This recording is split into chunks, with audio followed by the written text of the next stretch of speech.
आणि नसल देणं होत तर नका देऊ, ज्याला दिलं त्याचं काढून घ्या. होय, ज्याला द्यायचंय त्यानं काढून घ्या आणि समान नागरिक कायदा करा. हा, मग सगळ्या चांगल्या चांगल्या अभ्यास करणाऱ्या विद्यार्थ्याला न्याय मिळाल्याशिवाय राहणार नाही. मग हे तरी करा ना, कोणती तरी ताकद एक जाग्यावर ठेवा. जय भीम. काल परवा एक हबप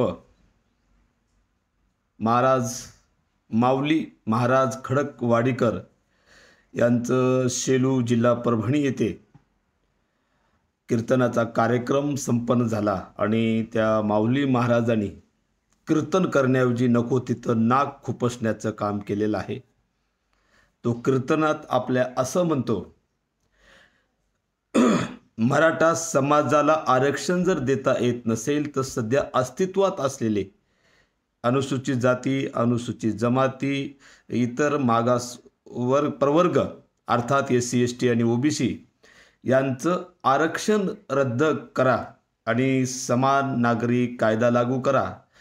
त्यामुळे हुशार आणि अभ्यास करणाऱ्या मुलाला संधी मिळेल. आणि म्हणून या ठिकाणी त्यांनी त्या कीर्तनात 3 प्रश्न उपस्थित केलेले आहेत.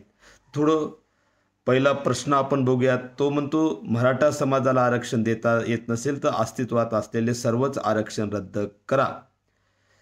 त्या डोक्यावर पडलेल्या माऊली महाराज खडकवाडीकर यांना मला सांगायचं की बाबा, मराठा समाजाला संविधानाचे निकष पूर्ण करून आरक्षण मिळत असेल तर भीम टायगर सेनेचा या ठिकाणी आमचा जाहीर पाठिंबा आहे. नंबर 2, तू जे सांगितलेलं आहे की सर्वच आरक्षण रद्द करा, तर मला वाटतं आरक्षणाच्या संदर्भात तुझं नॉलेज शून्य दिसत आहे. कारण आरक्षणाच्या बाबतीत मीही नाही तर जगत पंडित, विद्वान, कायदे पंडित डॉक्टर बाबासाहेब आंबेडकर 5 नोव्हेंबर 1948ला संविधान सभेत भाषण करताना म्हणतात, ज्या वर्गाला जात आणि धर्माच्या नावाखाली सर्व संधीच नाकारल्या अशा वर्गाला दिलेली संधी म्हणजे आरक्षण, तो नियम नाही तर अपवाद आहे. नंबर 2, आरक्षणाच्या बाबतीत डॉक्टर बाबासाहेब आंबेडकर म्हणतात, आरक्षण हा गरीब हटावचा कार्यक्रम नाही तर पर्याप्त प्रतिनिधित्व, ज्या वर्गाला शिक्षण असेल, नोकरी असेल, यामध्ये संधीच नाकारल्या अशासाठी पर्याप्त प्रतिनिधित्व आहे, आरक्षण नाही. दुसरं, आरक्षणाच्या बाबतीत सांगायचं झालं तर बाबासाहेब फार सुंदर सांगतात की जे सामाजिकदृष्ट्या मागास आहेत अशासाठी आरक्षण, आणि जे आर्थिकदृष्ट्या मागास आहेत अशासाठी त्याच्या जीवनात आर्थिक श्रेय प्राप्त करण्यासाठी शासकीय योजना लागू करा. नुसतेच म्हणले नाही तर बाबासाहेब गरीब, मग तो ब्राह्मण असेल, मराठा असेल, मुसलमान असेल, कोमटी असेल, मारवाडी असेल, जैन असेल, इत्यादी इत्यादी यांच्या जीवनात आर्थिक श्रेय प्राप्त करायचं असेल, बाबासाहेबांनी भारतीय संविधानाचं भाग 4 directive principle of state policy, राज्यांची मार्गदर्शक तत्वे, आर्टिकल 38 आणि 46 मध्ये गरिबाच्या उत्थानासाठी राज्य शासनाला अधिकार दिलेले आहेत. नंबर 2, त्या मनवादी मानसिकता असलेल्या, मनवादी मूळव्याध झालेल्या हबप माऊली महाराज खडकवाडीकर यांना मला सांगायचं आहे, आरक्षण रद्द करण्याच्या बाबतीत मी नाही सांगतं सुप्रीम कोर्ट.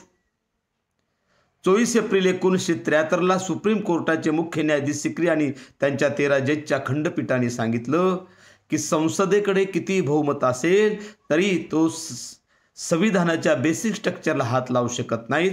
आणि भारतीय संविधानातील आर्टिकल 12 ते 35 हे बेसिक स्ट्रक्चरचा भाग आहे. आणि त्याच बेसिक स्ट्रक्चरमध्ये 15/4 शिक्षण, 16/4 नोकरी आणि 16/4 पदोन्नती आरक्षण येतं. त्यामुळे तू किती मिरच्या लावून घेतल्या तरी आरक्षण रद्द करणं हा तुझा विषयच नाही. तुझा बाप नरेंद्र मोदी, तुझा बाप RSS आला तरी आरक्षणाला हात लावू शकत नाही, हे तू लक्षात घ्यावं. तुझ्या कीर्तनात 3रा मुद्दा आला की आरक्षण रद्द केल्यानंतर जे हुशार विद्यार्थी आहेत त्याला न्याय मिळेल. तुझाही मी गैरसमज म्हण किंवा तुझी मनवादी मानसिकता म्हण ती थोडी दूर करतो. बाबा एक लक्षात घे की आरक्षण जर रद्द केलं तर त्यामुळे अभ्यास करणारे विद्यार्थीच पुढे जातील, तर वेड्या असं नाही. आरक्षण आणि इतर ओपनमधील सर्वच विद्यार्थ्याला अभ्यास करावा लागतो. कोणालाच अभ्यासाशिवाय काही मिळत नाही. कोणालाच रक्ताचं पाणी आणि हाडाचं पीठ केल्याशिवाय काहीच मिळत नाही. आणि तुला जर वाटत असं, तू एक काम कर की 1-2 वर्षामध्ये मागील आणि त्याच्या मागील MBBSचा कट ऑफ बघ काय आहे. ओपन SCचे विद्यार्थ्याला सारखेच मार्क लागायलेत लागण्यासाठी. जर आरक्षण काढलं तर ज्याच्या आता सगळी सत्तेचे सूत्र आहेत, ज्याची मेजॉरिटी आहे, हेच लोक आपला प्रभाव दाखवून इतर लोकाला संधी देणार नाहीत म्हणून आरक्षण दिलं. पण आरक्षण घेत असताना त्यात सुद्धा स्पर्धा आहे. SC आणि ओपनचा फक्त कट ऑफ बघ MBBSचा, तुझी लायकी तुला कळेल. म्हणून मी परत त्या माऊली महाराजाला विनंती करतो की फुकट आरक्षणाच्या माध्यमातून तुझ्या पार्श्वभागाला मिरच्या लावून घेऊ नको. तुझं काम कीर्तन करणं आहे, तेच करत जा. एवढ्या ठिकाणी तुला सांगतो, थांबतो. जय भीम, जय संविधान, जय भारत.